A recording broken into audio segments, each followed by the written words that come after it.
Hello everyone, Jester Bell is back, and today we are going to talk about Harley Quinn's new suit in James Gunn The Suicide Squad.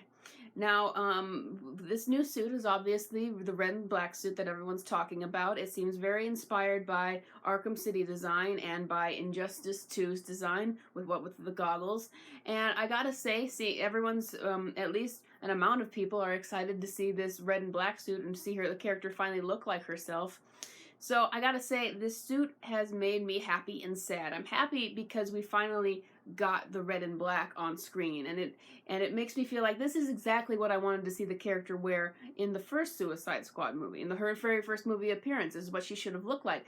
Because when I first saw that, the Suicide Squad movie trailers, the first one, not The Suicide Squad, just Suicide Squad by David Ayer, I just wasn't excited for it because I looked at the character and I looked at the pink and blue and the daddy's little monster outfit, and I thought, well, this doesn't really look like the character, and Joker doesn't really look like himself either, so I wasn't really excited for it. And I've seen some people argue, oh, but that was comic accurate. She wore a blue and red suit that was very, very sexualized in the comics before that. Yeah, she did wear that, but no one liked it. That's probably people's least favorite suit ever in comics, and then they just adapted it, a similar version of it into the movies at that time. When people say comic accurate, they're not really meaning did it happen in the comics before, because there's a lot of comics, and so many things have happened in comics that are out of character or that people didn't like. Saying comics accurate doesn't always mean this is good. This isn't always what people mean. What they mean by make a character accurate is be accurate to the general version of the character that people accept, what they generally would wear, what they generally would act like. That's what people mean by being accurate to a character.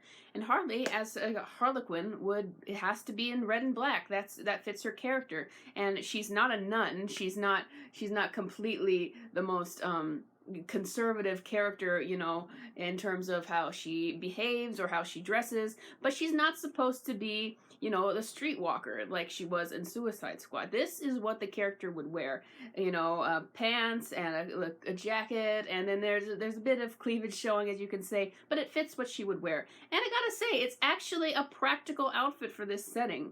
I'm still not sure you would want to have this kind of crazy person on a Suicide Squad, but at least this time she has like a bazooka and she has braids that would keep her hair out of her face, as opposed to Suicide Squad when she was having, fluffy hair blowing in her face and a baseball bat of all things. That was just ridiculous.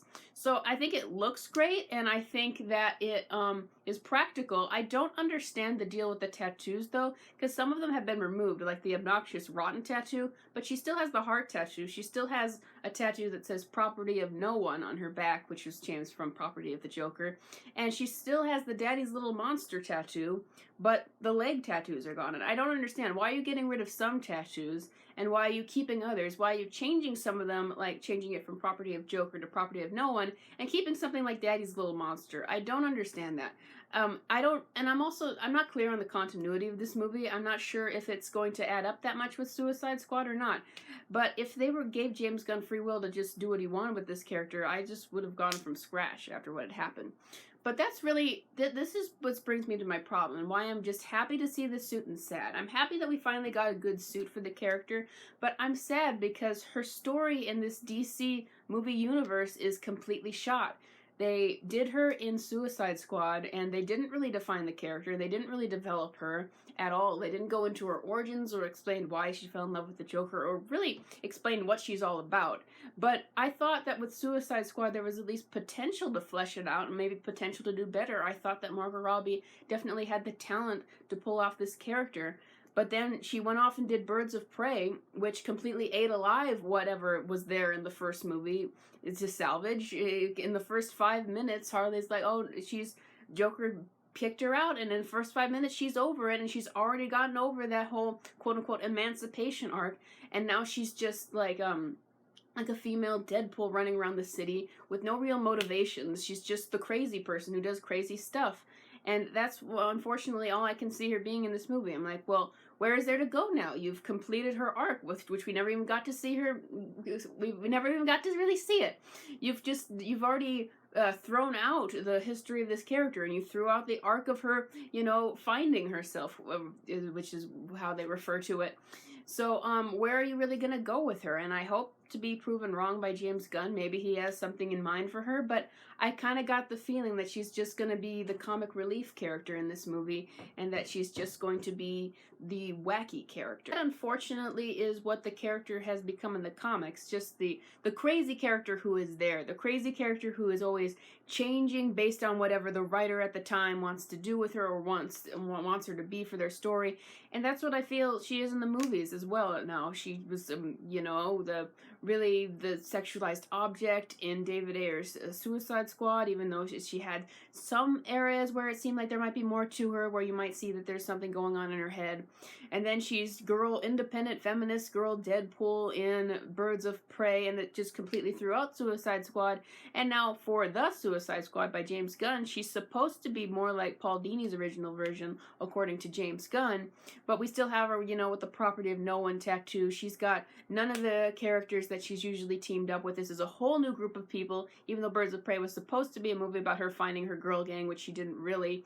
A whole new group of people she's with in this movie, most of which probably will not survive. And so I'm just like, well, what is her overall plot? What's her overall story in this universe? She just kind of jumps from thing to thing. And that's why, even with a better costume, I'm kind of like, well, I just kind of want to be done with this universe's version of the character. I want to, even though Margot Robbie, I really think she does have the talent to pull off this character, I don't think she's ever really understood her based on interviews I've read and what she said and based on what she did with her in Birds of Prey. And so I kind of, that's unfortunate, but I kind of just want to start with a fresh slate with this character and start with a new version where hopefully they can give her actual time to develop who she is and time to develop her origins and places to actually explore her relationships rather than throwing them out and deciding, she's just going to be, you know, the crazy mall girl who walks around the streets now, who is selfish, but you're supposed to like her, and she doesn't have motivations for being a villain or doesn't have motivations for being a hero. She just is this person, and I guess she likes being that way. But and there's nothing compelling or sympathetic about that. So yes, I'm happy that we have a suit that's easier on the eyes now, but just not happy with how they've handled this character in the DCEU at all. And we'll see what happens. We'll see if Margot Robbie wants to continue with her after this movie. We'll see if audiences want her to continue. Because while people are happy for a new suit, I'm still not seeing an enormous amount of hype around her. I think they've really run her into the ground based on that. We'll see how it goes. They're still really using her to sell these Suicide Squad properties, probably because she's the only character people actually recognize.